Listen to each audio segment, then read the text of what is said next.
My name is Matthijs Bouw. I'm the founder of One Architecture and Urbanism, a professor at the Weizmann School, and as One Architecture and Urbanism, a member of the EcoShape Consortium.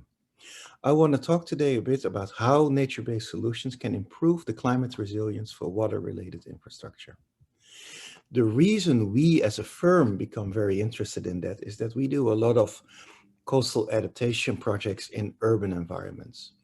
And those are traditionally made with hard infrastructure and a bit of green on top. And one of the things that we see as climate impacts increase, that you want to work to multi-layered systems where nature-based solutions can, for instance, help attenuate waves in front of these structures.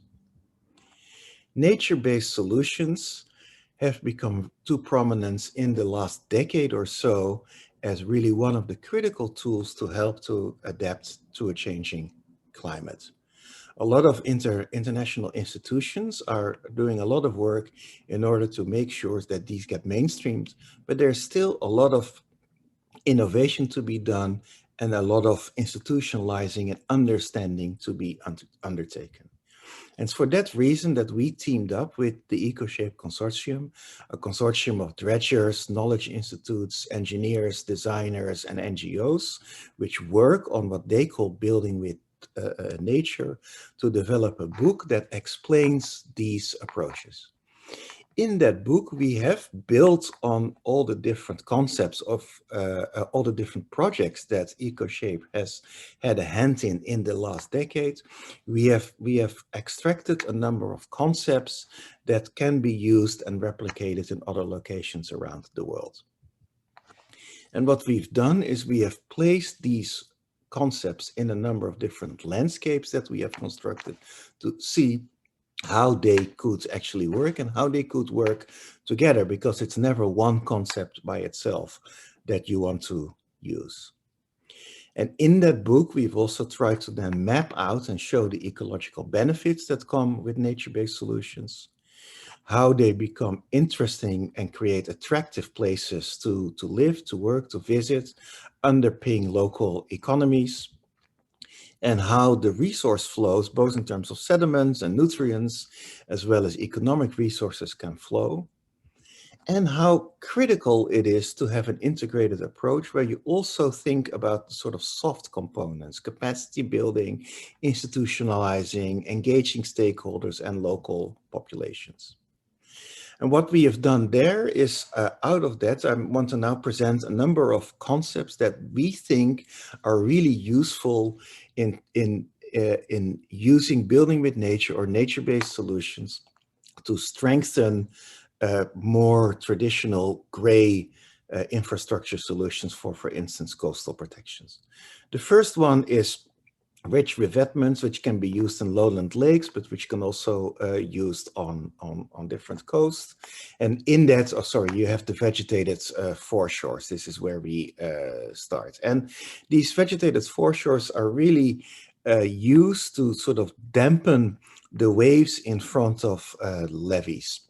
We've had a number of projects with that in the Netherlands, but basically they are constructed by putting sediment in front of those levee systems, and then on the basis of that grow salt marshes or other ecosystems.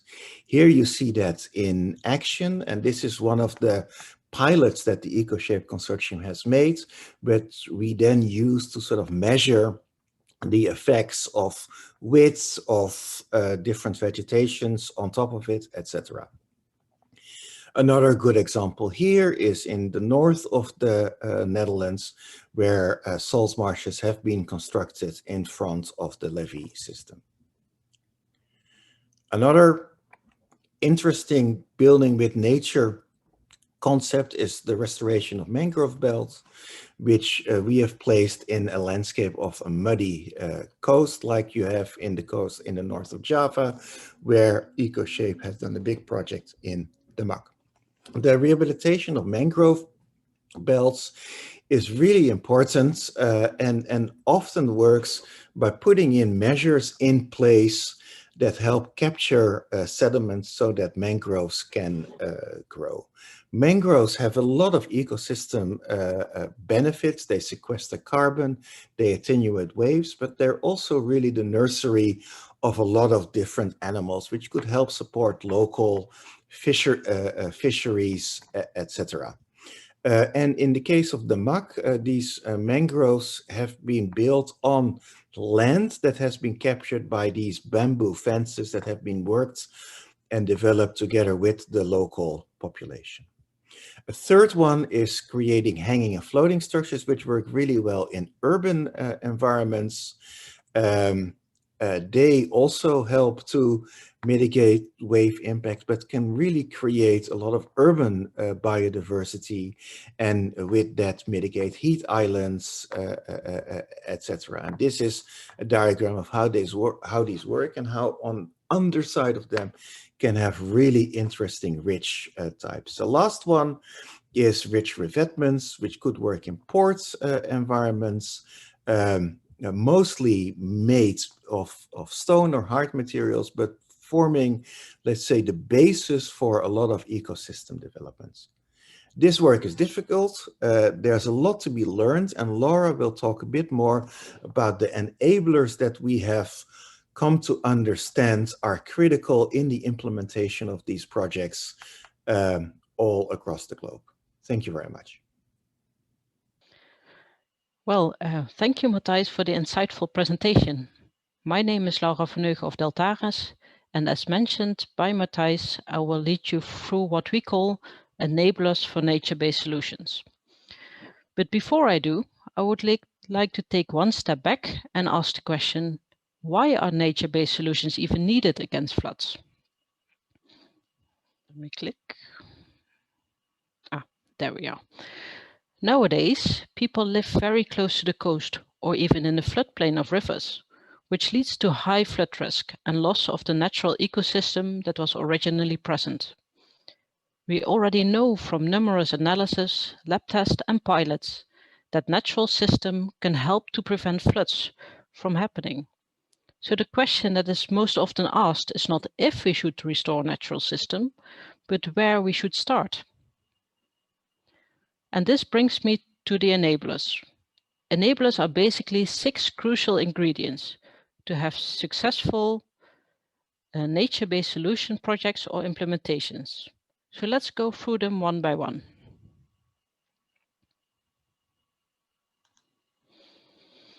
The first enabler is institutional embedding, which really helps to deal with the current policies and regulations that might otherwise restrict the implementation on nature-based solutions.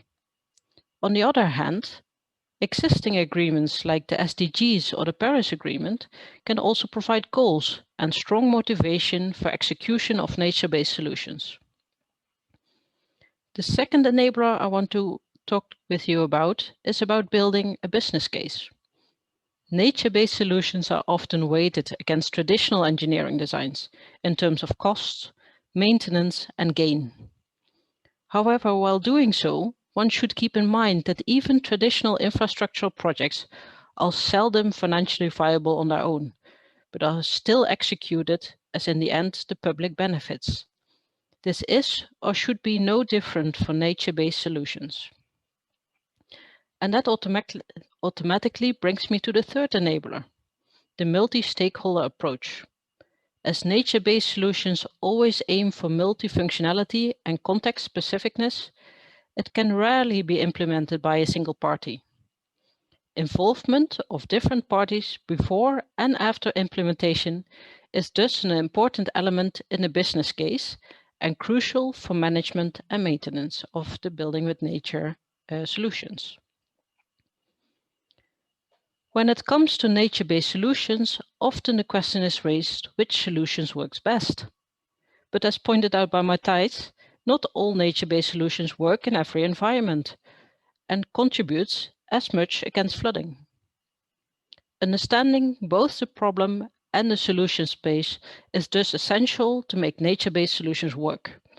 This is where the enabler, technology and system knowledge comes in.